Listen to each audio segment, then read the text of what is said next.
Good morning, everyone, and welcome back to the special series for Open Education Week here at the Canadian Initiative for Distance Education Research, marking both OE Week and also the 25th anniversary of the Open Access Journal, the International Review of Research in Open and Distributed Learning, or IRODL.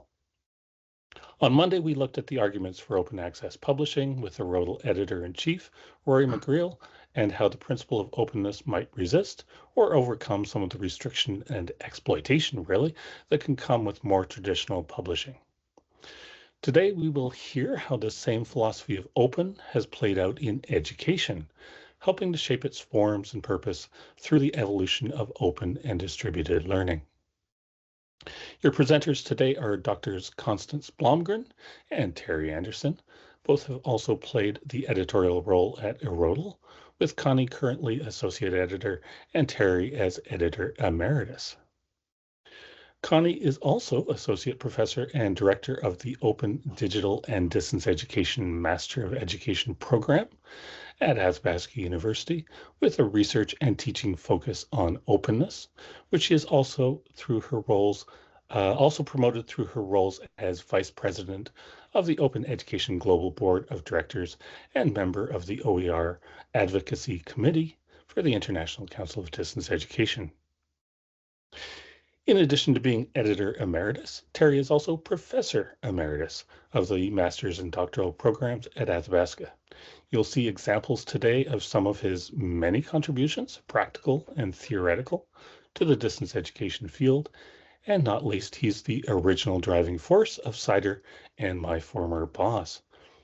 Before we jump in, I want to highlight our upcoming third and final session of this OE Week series this Friday with Drs. Adnan Khayyam and Lavina Ewan as we look ahead to the future of emerging technologies and their potential role in supporting education internationally. We then return to our regular CIDER season with a presentation on artificial intelligence from a Swedish perspective coming up in April. And with that, I turn over the microphone to Dr. Terry Anderson. Go ahead, Terry.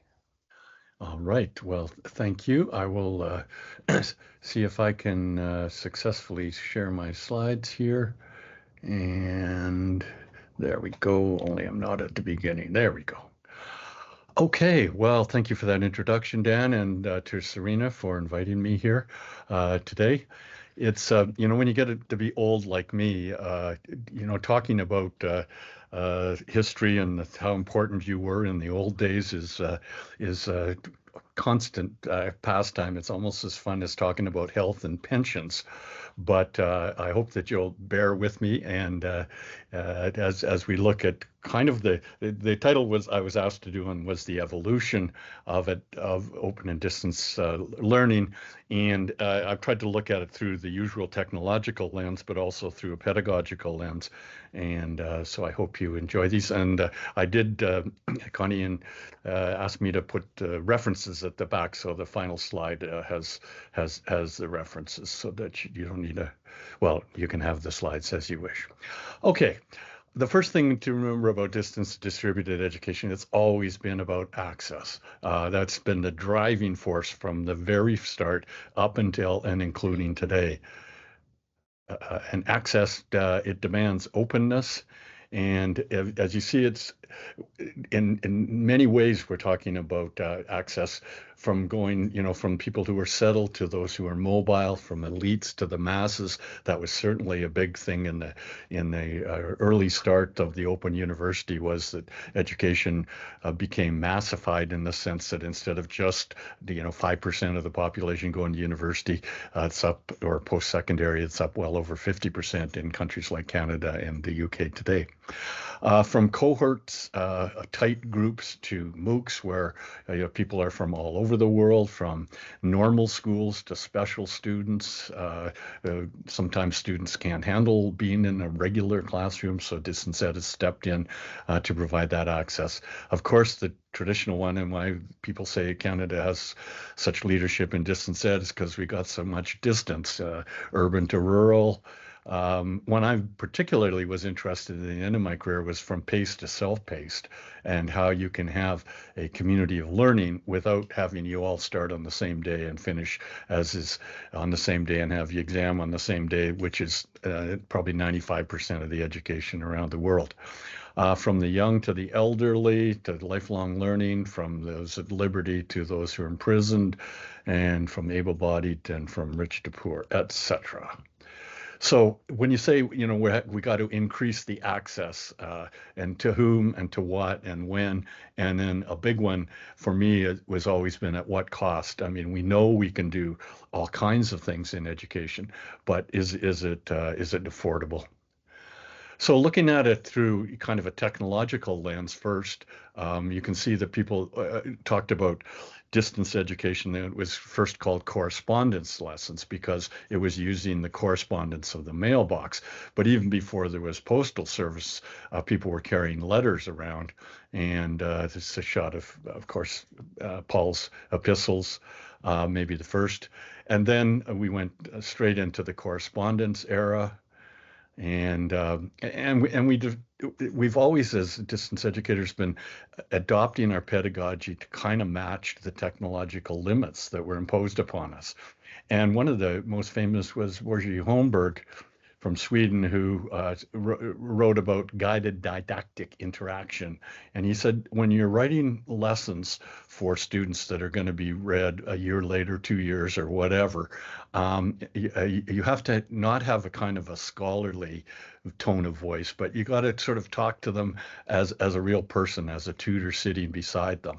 And so that was one of the first the ones that I bumped into was I hated the word didactic at that time, and I actually met Borgie and told him that it has a bad ring in Canada as being dictating, or kind of, telling and preaching. And he said, well, it isn't that way in Swedish or German, so that's your problem. And then we got into the one-way media, and still used today. All of these technologies are still used today, but radio has played a big part in early with CKUA here in Alberta. Always had educational programming in the early days. It's still widely used in developing countries because it's very affordable and very cheap. And then we finally came to the television era. And the first name for the Open University in the UK, when it was first, not actually named, but when it was being passed through the House of Commons in the UK, it was called the University of the Air, because the idea was going to be a television university. And if you go to the Open University, they used to have a BBC studio right on their campus. And that was their idea. Their pedagogy was to have a lecturer come up and do lectures. And when I first joined Athabasca, there was a fancy television studio. Never really used now, or I got taken away actually. And this is maybe not uniquely Canadian, but certainly a part of Northern Ontario tradition, was the school car, where the teacher and his family would live in the front of this car, and then the back would be room for 10 or 12 student desks. And each week they would hook onto a freight train and move down the line, go to the next place, and he would leave instruction or work for these kids to be homeschooled until the car came back to town. So that's rather than moving the I guess we're moving the teacher around, providing access. But it's also interesting to look at it through an interaction lens. And this was Michael Moore's famous 3 types. He says, there's student to content interaction, there's student to teacher interaction, and students to students. And those were the big 3, and were ones that really caught people's attention, and we developed ways to measure this kind of interaction. And as student to student interaction became possible, we started to be able to talk about peer learning, things like that. And that was my first experience with audio teleconferencing. I was one of the first two directors at Contact North, which is still going today.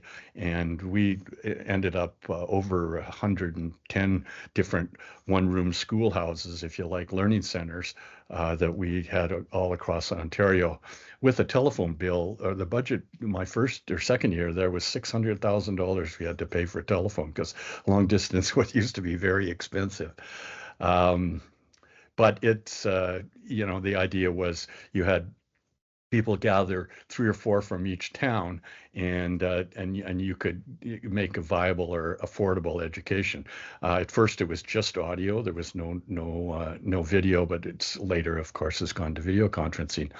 But it is interesting. One time I was in Thunder Bay, I was flying to Kenora to visit our learning center there, and I was just chit-chatting with one of the other passengers, pretty small plane. And turned out she was a professor at Lakehead University, and she was going for the weekend to Kenora. Kenora was the largest of the small towns in Northern Ontario in my district. And when I told her what I was going to Kenora for, she looked at me like I was, out to destroy her life and her career, because that was what she liked to do, is to hop on a plane, spend a weekend with students, look them in the eye, sit down, talk to them. And the idea of having a technology intervene would, first of all, put her out of a job, because students drove quite a long distance to get to Kenora, but now they could stay at home or go to the learning center in their hometown. And I thought I was doing, God's good work and bringing education, and she thought I was destroying education. So it's funny how your perspective can change by the addition of the technology. And of course, it's what we're doing today, video conferencing.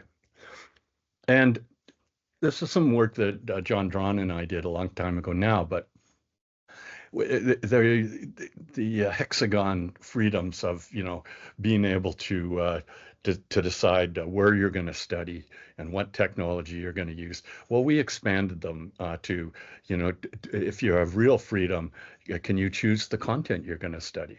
Can you choose the pace? And as I said earlier, pace is, for 98% of education, it starts in September and ends in June or whatever it is for their semesters. Can you have the method or the kind of the pedagogy that suits you? Can you have the relationship with the teacher that suits you, or the freedom to choose whether you get to know your other students or not? Of course, the technology, the media, and the time that you're choosing to study, and how long it's going to be. And then delegation, which is, can I make somebody else, can I let AI or can I delegate some of these tasks to other people to enhance my learning, to get any freedom? And so then John drew these graphs where you can say some particular course is really high in some of these areas of freedom, but it's really low and constricted in others. And I don't think there is one, but it was an interesting exercise to see, how far you can stretch these freedom ideas. And you remember this Michael Moore's very simple look at interaction. Where was that? Right here, just basically 3 types. But a good academic has to complicate things. And so I published an article where I said there are actually 6 types of interaction that can happen between those 3 actors: the students, the teachers, and the content. And of course, you have the student-student, and student content and student teacher, the ones that Michael Moore first identified. But then over here you have teacher to the content. When you all know, as teachers, when we create content, that's when we really start to learn, when we've taught it. And then there's teachers to teacher contract, the kind of community, professional communities that teachers get, and the way they can help each other. And then we have your content interacting with other content, and that's where AI is really coming in, where a content can update itself, can search other content, can go in further, and so these are all areas that could be and are expanded and studied within distance education now. The 6th type of interactions, not just the big 3. And then finally, looking at distance and distributed education through a pedagogical lens. John and I published this article way back in 2011, but 3 generations of online learning, where We talked about the cognitive behaviorist, the kind of individualized learning. They kind of tell them what you're going to tell them, and tell them like, tell them what you told them. Kind of a straightforward kind of training kind of mentality, still widely used, especially in things like armed services and well, a lot of behavior kinds of or cognitive learning models have been developed. Your instructional design models are often based upon that. And then we got into the constructivist curve where people said, no, no, no, no, unless you're working it through constructing it in your own mind and validating it through groups, then you're not really, it's not the same kind of learning, if you like, doesn't achieve the same results. And then finally, especially with George Siemens writing about connectivism or connectionism, connectionist, where you have networks and sets and collectives. And John and I played lots of times with those words and talking about what's the pedagogy for a set of people, which is not people who know each other, but they all have a common characteristic. They all like the Edmonton Oilers or something like that. Can you devise interactions, and can you devise educational things for sets and get away from just individuals or classes or groups into those more complicated forms? And then when we talk about openness, we talk about an open university. I think there's around 22 or something, many of them in developing countries around the world. And the thing is, what people mean by open changes quite drastically. Open admission maybe is the most common, where you didn't have to get good marks in high school in order to enter. That's becoming more common now. If you can show that you can, then you're capable of learning. Open access talks about learning schedules, allowing people to study at their own pace, and almost no distance education universities, except for Athabasca, has self-paced learning. They're almost all very structured that way, and they all have big exams and things like that. Open learning resources, you heard about yesterday or on Monday from Rory. Open to all ages and backgrounds. That's been a big social leveler. And open enrollment periods where multiple start dates or rolling admissions is in some universities, but mostly not. But with the Achilles heel of all distance and distributed education is dropouts, and especially with MOOCs. But there's been many studies about what causes people to drop out so much. Most of the equivalency studies that have gone on where people compare a face-to-face classroom and a distributed using any technology, they almost always find that the educational outcomes are equal, but the dropout rate is almost always higher in open and distance learning. And there's many reasons: lack of motivation, insufficient time, and it gets down to this bottom one, the intrusion of real life. People have families, jobs, dependents, illnesses, things come along, and I mean they can't do the kind of work that they're capable of, and if your system isn't structured enough to let them have another 4 months or something like that, then they end up failing or dropping out. Lack of structure, interaction. People talk about, that's why I get energized by my cohort and by seeing other students, and I get to get out of the house and leave my kids and my husband or wife or whatever. And you can't do that in distance ed. Inadequate background knowledge. When you have an open admission policy, you get people who over-enroll, or they go way beyond their own capacity. And then the casual nature of enrollment, especially for MOOCs. And anybody, like, I've enrolled in way more MOOCs than I've ever finished, but I've usually gotten something out of it. I just didn't feel like finishing it. So again, what can we do about that when we only open us to failure? And so people have talked a lot about this student services that can be put into help people. Of course, with giving them extra resources with the internet now, there's so much content out. If you didn't get it the way the teacher explained it or the textbook explained it, then maybe you can punch it into Google and get some other teacher's explanation or diagram or something like that. Peer support, again, that's what John and I worked for a long time trying to get the Athabasca landing work, where people who are in independent study, starting at any time, maybe live in the same town or the same apartment, but never get to meet each other for privacy reasons. So we thought, well, if we can allow people, everyone who's studying at this moment in English 201 could get together, that it would be a way to help. But we never did manage to get instructors and administrative support for that initiative. We can do more course and administrative questions. A lot of students drop out through misunderstandings of what is possible for them. And of course, personal tutoring and personal counseling. But again, each one of those, especially the last two, can be very expensive. And as soon as you start cranking up the services, you start cranking up the cost to either to the student or to the government, or maybe you have to curtail some of these, even though you know they're a good idea. You just can't afford it. And now, of course, from yesterday, from listening, or Monday, to Rory about AI and openness, the idea that everybody can have their own AI tutor, can adapt itself to your learning style. I mean, we're just starting to see the beginnings of that kind of development, but you can certainly see how it could become very useful. So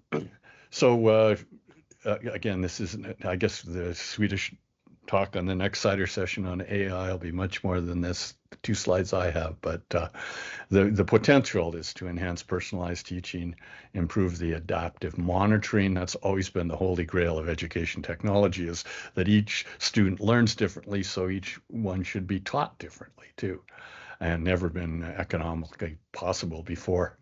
And engaging motivation strategies.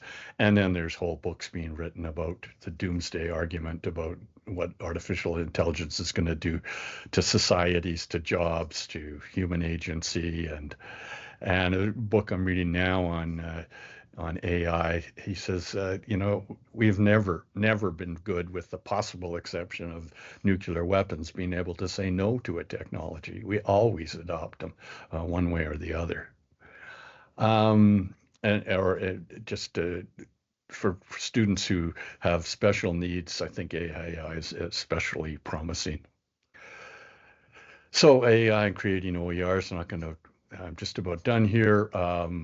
Obvious from what Rory was saying, planning or creating quizzes or rubrics or gamification, it's just so much easier than it used to be 5 or 10 years ago.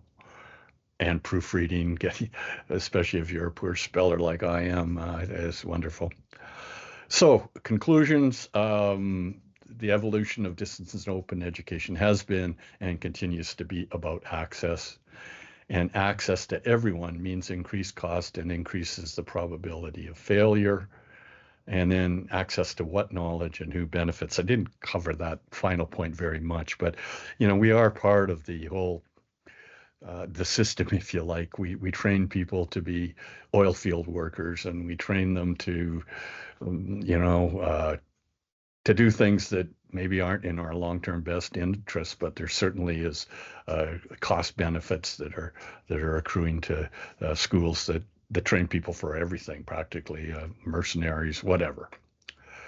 And the plug was just yesterday, there was the Canadian Coalition for Affordable Learning had their first their first teleconference, but it's 4 of the digital campuses, BC campus, Manitoba Open, and TV, Ontario. Anyways, they're all getting together and saying we can do more on OER, and we can do it better if we cooperate and collaborate. I think BC Campus has been a huge leader, saved millions of dollars by supporting open textbooks, improving alternative and flexible delivery modalities, enhancing access to new permanent learning paths through micro-credentials, and enhancing digital fluency of educators. So that's a new collaboration, I guess, and I think they've got very worthwhile goals. So I'd encourage you to get on their mailing list, and there's the URL down below. And here's the list of references that I was talking about. So with that, I will stop sharing and turn it over to Connie.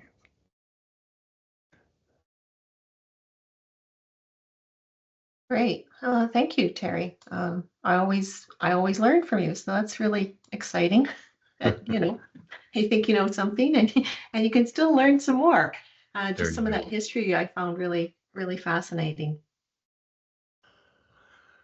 So yeah, it's nice to be here with everyone today. And my presentation, I'm going to look at Erodal and its role in supporting open education research, and this idea of a 25-year celebration.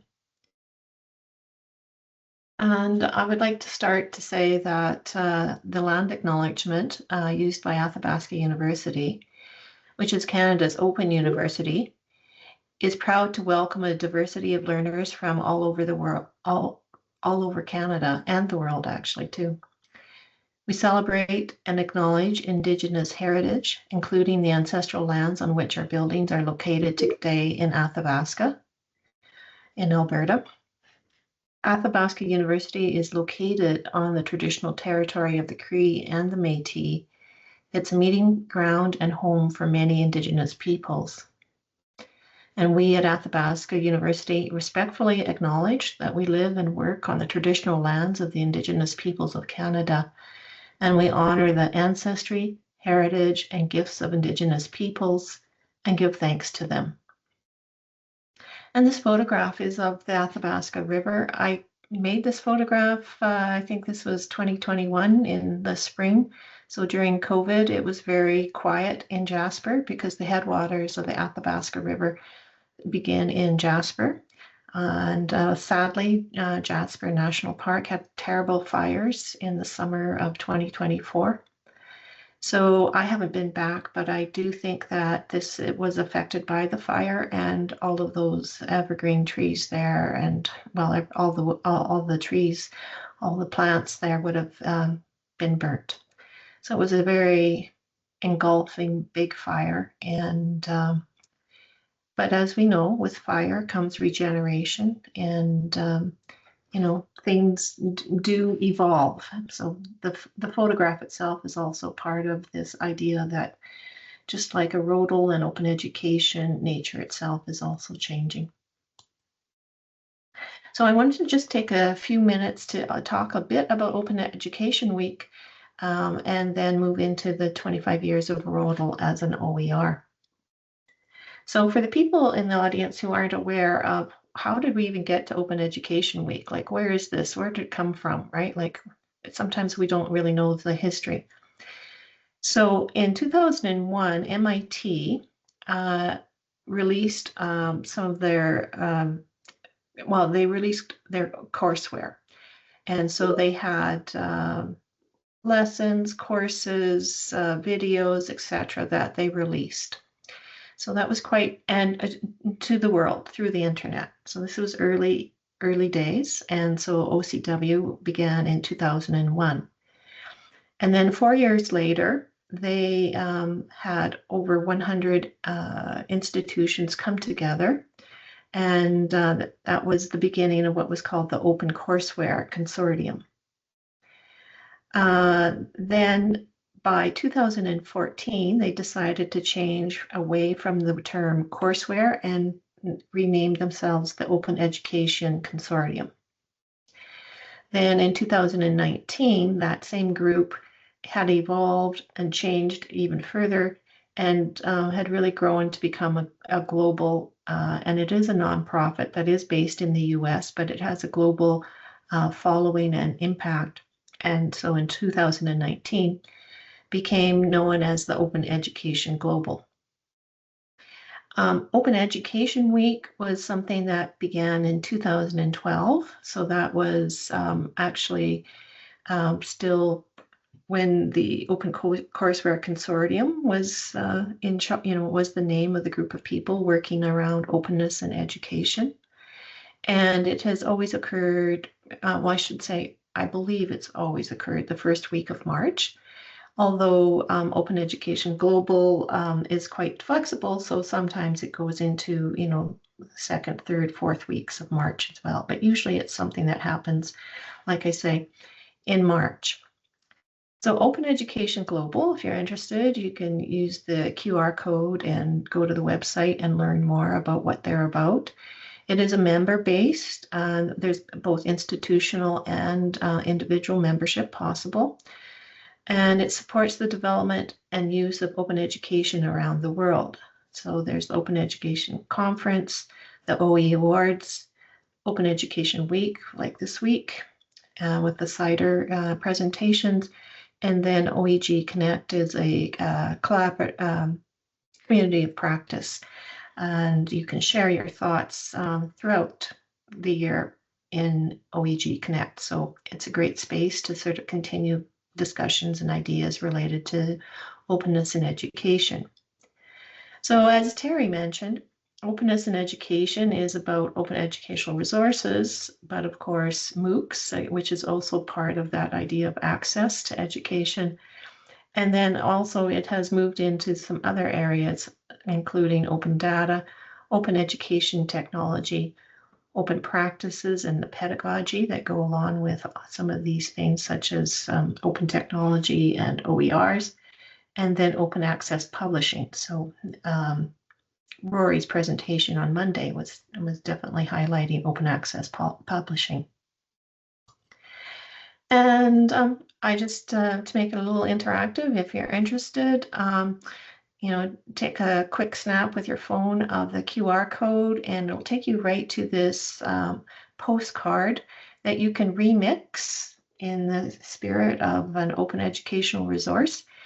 And you can share it on whatever social media platforms that you go to, like Blue Sky or other places, Instagram, etc. And just use hashtag OE Week, and you can share something you learned about from either Terry's presentation or my presentation or these CIDER presentations. And if you haven't been to the Remixer, it's really fun. Let me just say, you can go in and have some fun, creative time there. So enjoy the remixer there with Visual Thinkery from the UK. That's where it comes from. And it's all openly accessed or licensed, pardon me. So taking a look, 25 years of Erodal as an OER. Now, we often don't really think about open access journal as an OER in and of itself, but it is, and we'll talk a bit more about that as I move forward in my presentation.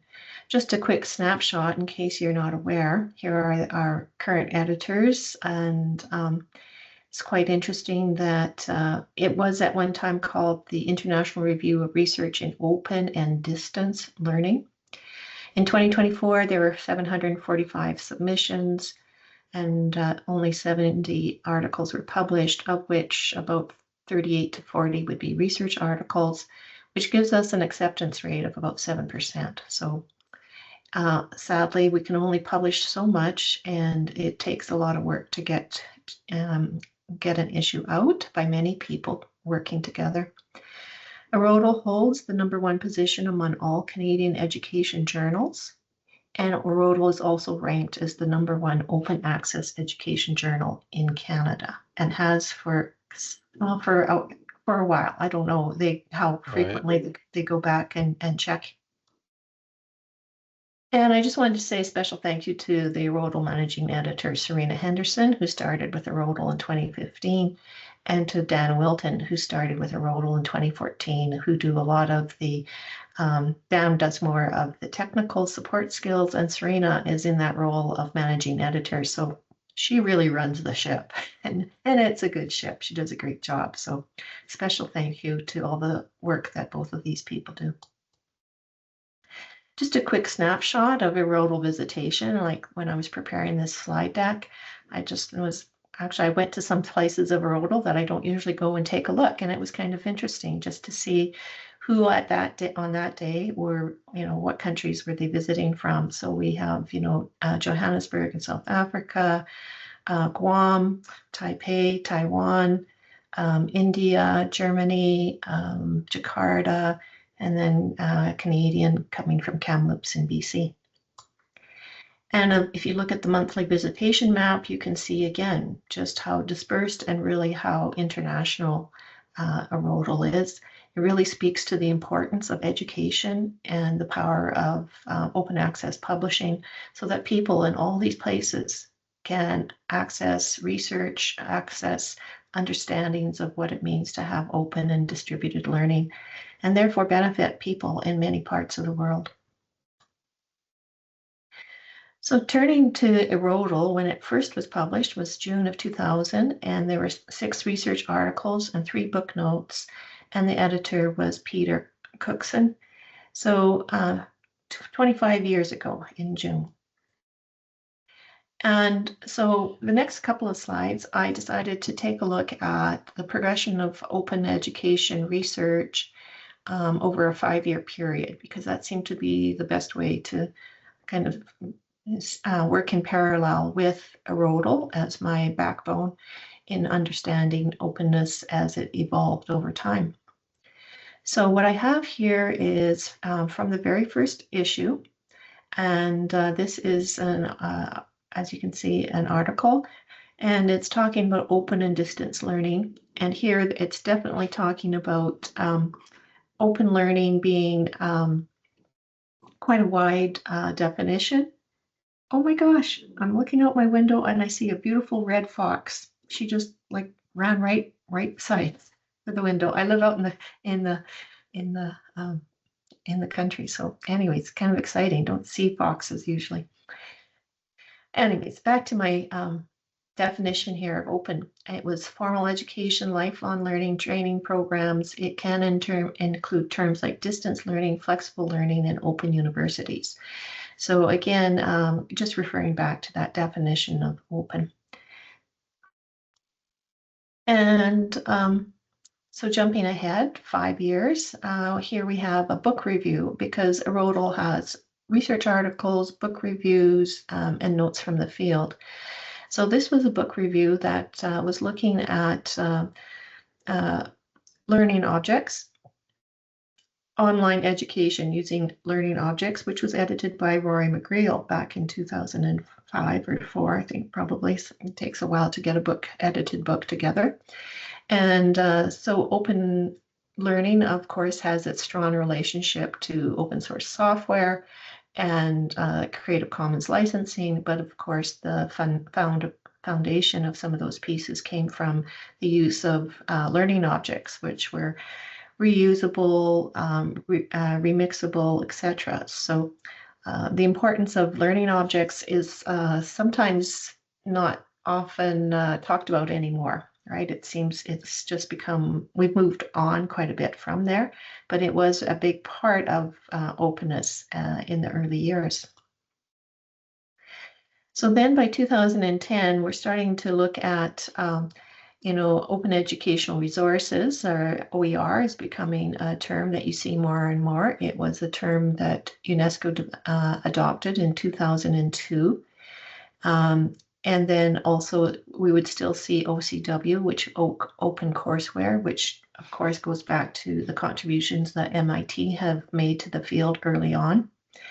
And because of OER and open courseware, problem-based learning was considered perhaps a way for open education to enhance its pedagogical practices.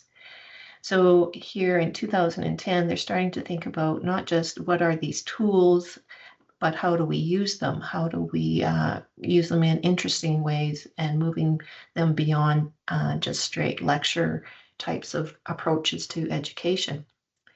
And so problem-based learning was in this article one of the possibilities of moving towards what eventually is called open pedagogy. So building again on Terry's presentation, MOOCs and massive open online courses in 2014, Rodel had a special issue, which was guest editor was George Siemens, who was a professor here at Athabasca and has gone on to Texas and now Australia. And he did a lot around MOOCs and this idea of connectivism and connectivist learning and what does that mean.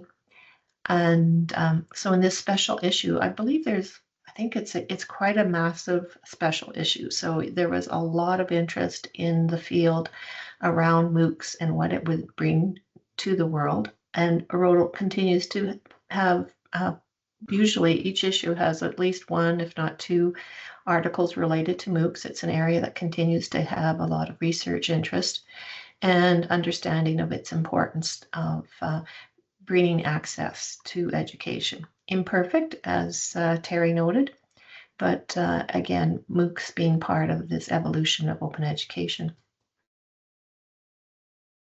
And then moving on to 2020, this is where we see the word open pedagogy, the term coming forth. And we have this article here where they are talking about student perceptions of what open pedagogy means. And so this is often the case when you try different things because of the technologies. Students have expectations. They are used to doing it a certain way. So sometimes openness in education stretches people's, especially in higher education, in new ways, in ways that have perhaps challenged the traditional lecture stand and deliver form of content delivery to students and that whole perception. So the technologies, participatory technologies especially, have helped us understand that we can do things differently when it comes to pedagogy in higher ed, and open pedagogy being part of that. And then, of course, we are now often talking about artificial intelligence. And in 2024, Rodel had a special issue, and I'm not sure how many articles talking about openness and distributed learning and how does AI play a role in that. Of course, we're still figuring this out. It's early days, and there's many aspects to using AI as part of education. But again, Rodel is always in that area of being open to new ideas, paying attention to what's happening with the technologies, and what does that mean for access to education. So just a quick overview of the copyrights of Rodel, which was interesting for me as an editor to find out because I hadn't thought about it until I started preparing this presentation. So in the first issue, there was no option other than traditional copyright. So June 2000, there you go, you see the copyright. But it's interesting that by 2002, this is around the time when Rodel moves to CC, some rights reserved. And Creative Commons version 1, they were not released until December of 2002. So this is at the time when that transition to open licensing was happening. And you can see how it wasn't an afterthought, it wasn't a hesitation. Right away, Rodel, as soon as it was possible, went to the open licenses as part of that understanding of access to knowledge for everyone. And then in 2010, Terry Anderson, who was the editor at the time, has a short statement saying that previously it was NCND, CC by NCND, which I think would be under version 1, some rights reserved. And so the history of Creative Commons has evolved over time as well. So by 2010, Rodel editors have made the decision to move to the CC BY license. So there's a short history of some of the open licensing that has happened with Rodel. But it's very interesting to see that it was always really believing in that open access to research and knowledge. And we often don't think a research article or a book review or notes from the field is an OER, because often what gets a lot of attention in the US and Canada around OER are textbooks and the development of textbooks. And that is important, but it's only one part of what is an OER. So in 2013, Terry published this interesting article about thinking of scholarly publications as an OER. So something for us to learn from even today. And I did use a little bit of AI in some of the summaries of the articles and my references. So that's all. All right, so thank you to our two presenters, Dr. Terry Anderson and Dr. Connie Blomgren, both from Athabasca University. At this point, we go to Q&A. So if anyone has any questions, comments, anything you'd like to add about the evolution of open and distributed learning or OER, you're more than welcome to do so. So you can raise your hand and grab the microphone, or we can get you from the chat.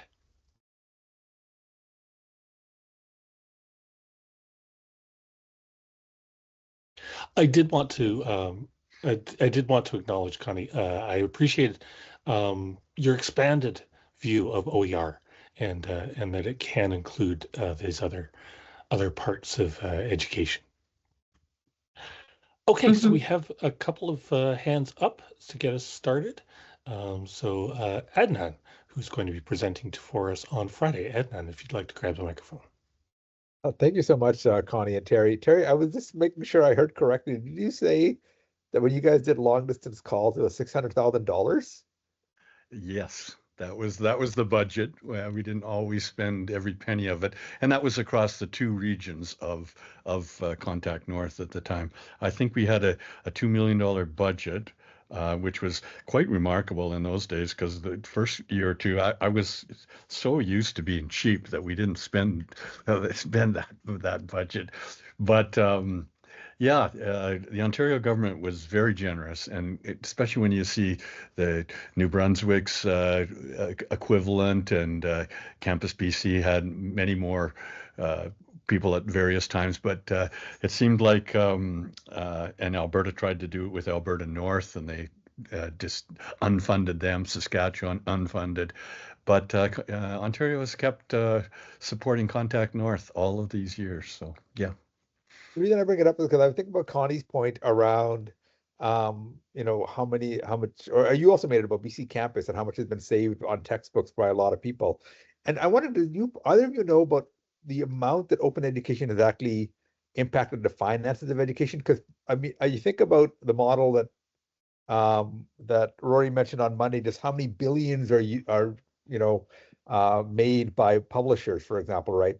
And I wonder, is there any research on tracking like the financial impact of open education and open education publication? Because it seems like it could be very substantial given the numbers you mentioned in your presentations.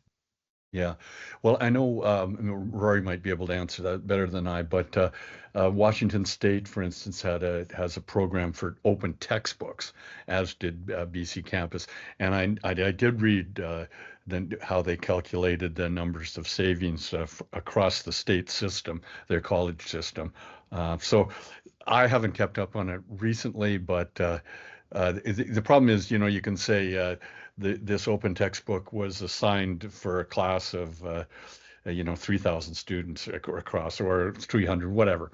But the traditional publishers, not everyone buys the book, so that kind of throws it out. And I think you can assume that everyone downloads the book, maybe. So that's another kind of a saving of, or an increase in the quality of education, which doesn't get counted in the dollar signs, I think. But good question. I don't have anything current. Maybe Rory does. Yeah, I think it's quite hard to track, Adnan. BC Campus has some documents that would be more specific, especially for the BC context. And Rory is here, so he has his, maybe he can say something to it right now. I don't know. Rory, you want to take the microphone? Yes, if you go to the OER Knowledge Cloud and type in OER and savings or finance and things, you'll find a lot of information there. But we're talking about hundreds of millions of dollars, possibly in the billion by now. Many US states at the elementary and secondary level have adopted OER, saving huge amounts of money on their textbook fees. And to give an example for Athabasca, the one course in accounting in the business school had about 2,300 students a year, and the textbook was around $250. And they chose an open access book, and they stopped paying the $250 a year for each student, because don't forget that we pay for at Athabasca, the student doesn't pay for the textbook, we pay for it. And so that has saved, by my estimate, somebody in business might have a better grasp of it. We're talking of millions of dollars of savings here in that one course at Athabasca University. And we have many others. And I asked for, actually at least 3 times I've asked for an analysis of this, an accounting of this for Athabasca University, and never, it just goes into the black hole and nothing happens. So we don't know. But I know that the savings in Alberta are in the tens of millions for students, and the savings at Athabasca have all been to Athabasca. The students haven't really benefited from it at all.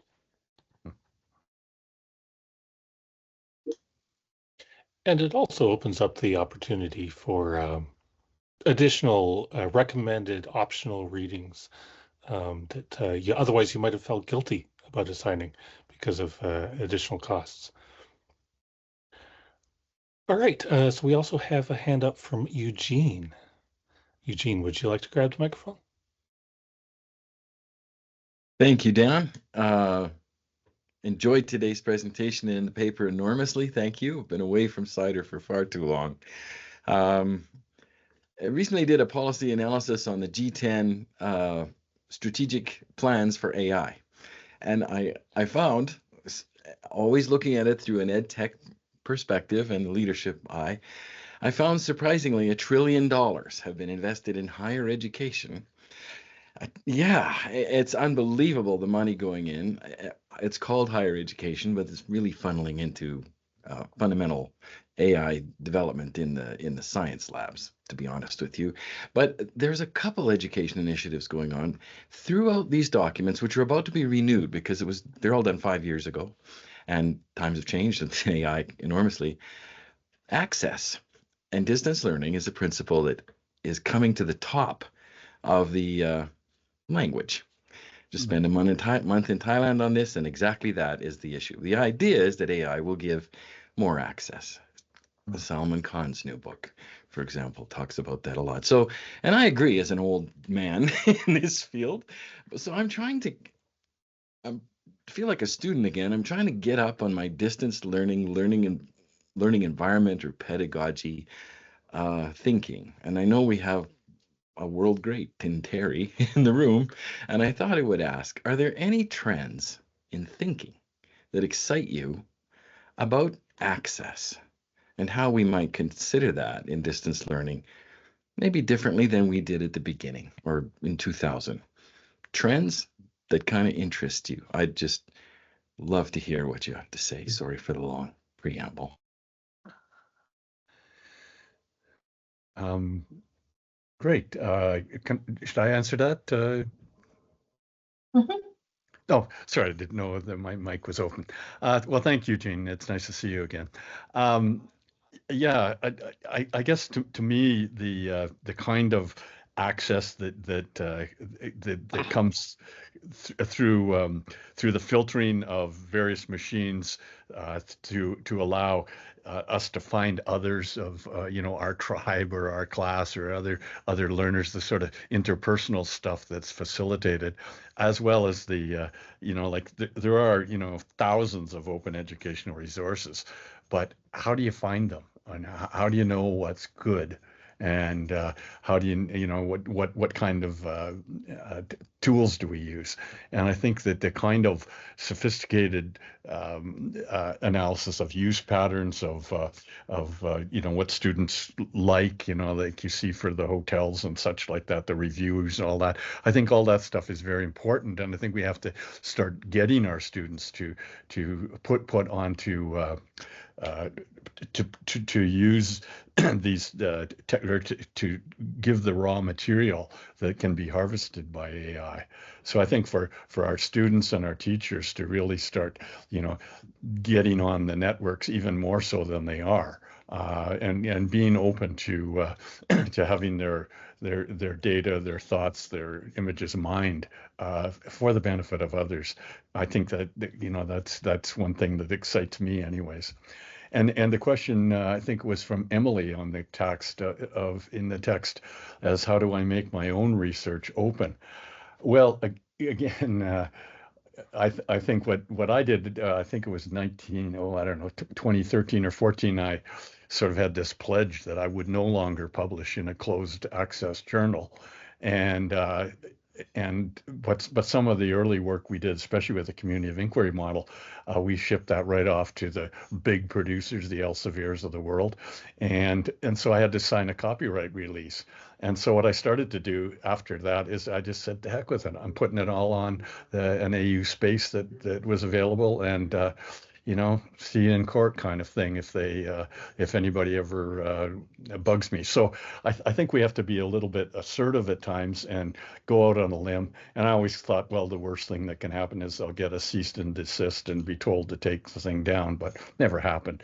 So I think we have to take some personal risks to in regards to openness.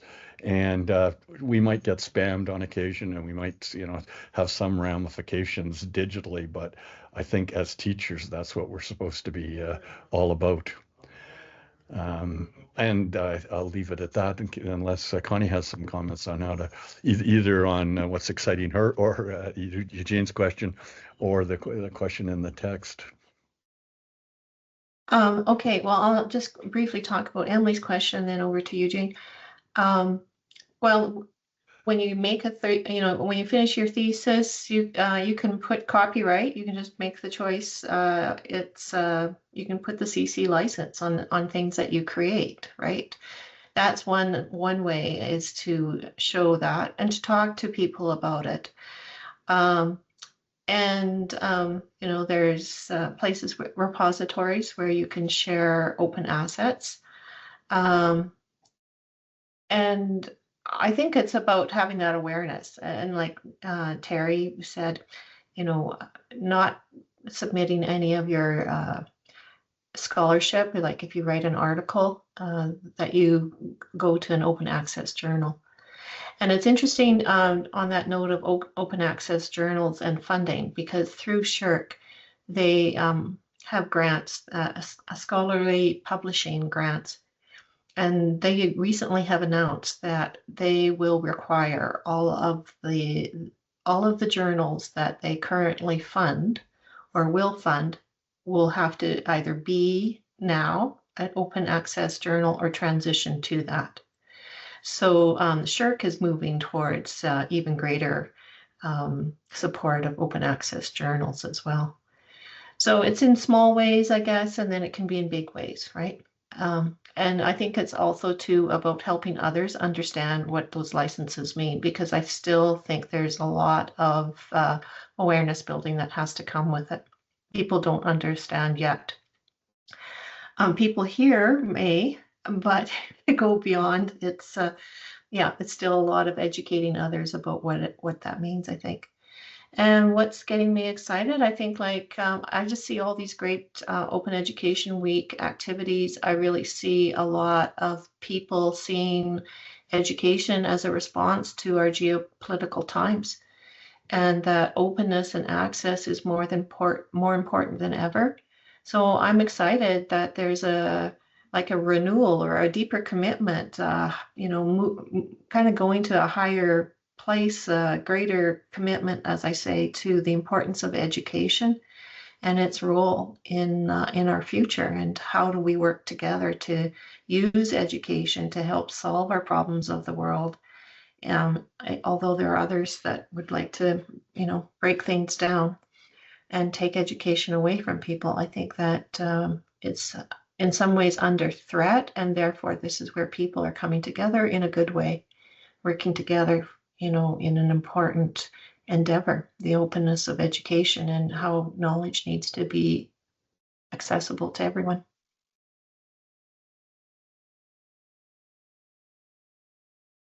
All right. And yes, Emily, not to plug our own thing, but we do try to get as much novice research out there as well. And there are opportunities, even with CIDER, once you've completed your research, to present. And that becomes an open resource as well. Gets archived away. So we are always happy to do what we can to get your research out there. All right, we are at the top of the hour, so I know some of you may be leaving, but if there are any additional questions or comments, you can get them in now. Emily does have a further question here.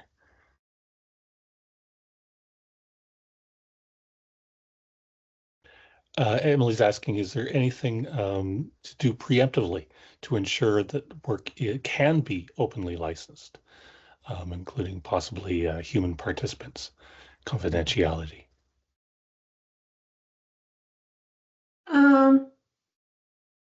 Maybe best send me an email. How about let you send me an email, and we can go into a little more details there, unless there's something that Terry wants to add. Not really. Yeah, it obviously you can't compromise privacy of your subjects, but if like when you publish, if you're going to use an article or sorry, a diagram or something like that, oftentimes people, I used to get things saying, can I have permission to reprint this? It's being demanded by this publisher and that. And I think my standard response was, well, don't you know what a Creative Commons license is? Just use it.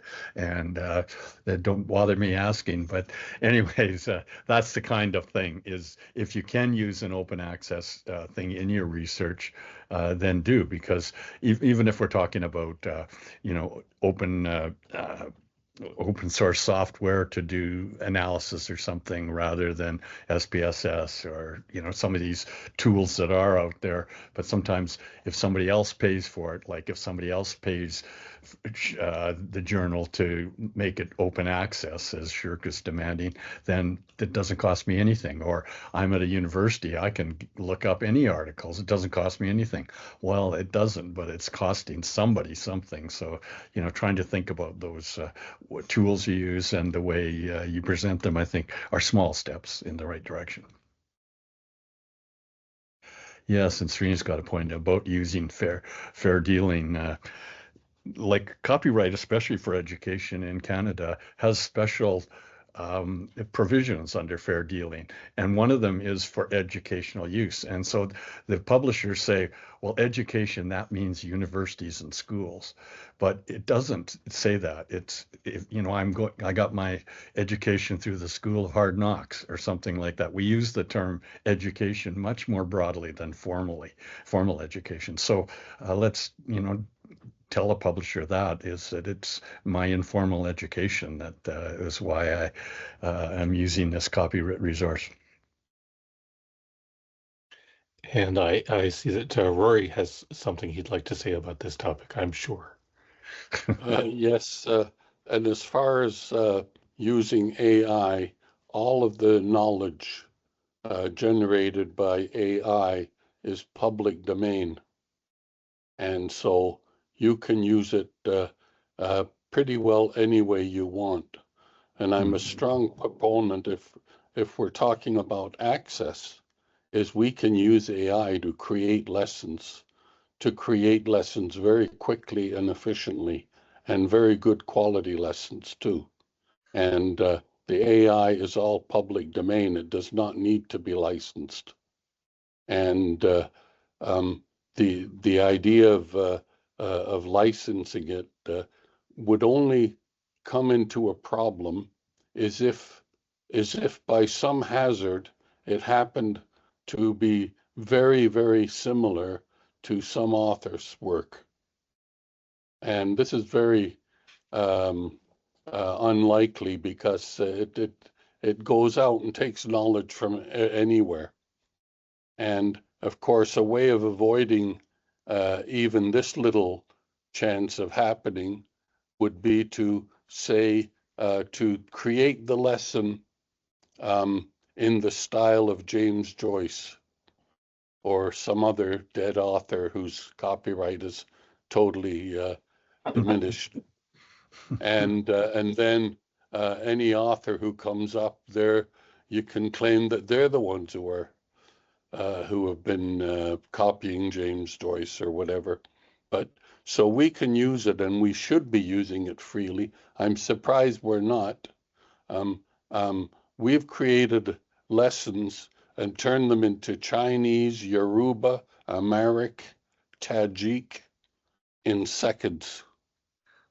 And so the possibilities for increasing access are incredible. And I think that we need to take full advantage of that. And the other big advantage in the OERU initiative that we had, we're always worried how to get advisors for students. And we came up with this idea that we'd get retired professors to help students. But now we've got AI, and AI can advise students, and it probably does a better job. Actually, I'm sure it does a better job than your average teacher as far as advising it on the content. I'm not talking about the human aspects of that, but on the content and helping a student through the content, the knowledge, and the criticisms involved in a course. It is a better, I believe, a better tool than your average teacher.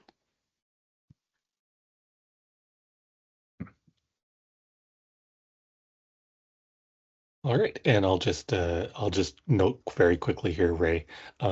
You don't actually have to apply for a CC license. You just have to select the one you like and put it on your work. There's no gatekeepers on that. I'll just put the link to Creative Commons in the chat. And a plug for Connie in there from Ray. She's better than any AI, Rory. Well, I think this is where Rory makes a good point when he said content, right? Like AI can be very helpful with content. So yeah, I mean, it's very fascinating how fast it's moving and what it's able to do.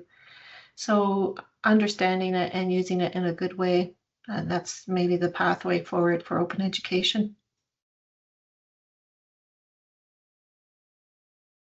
All right. So it looks like we are wrapping up at this point.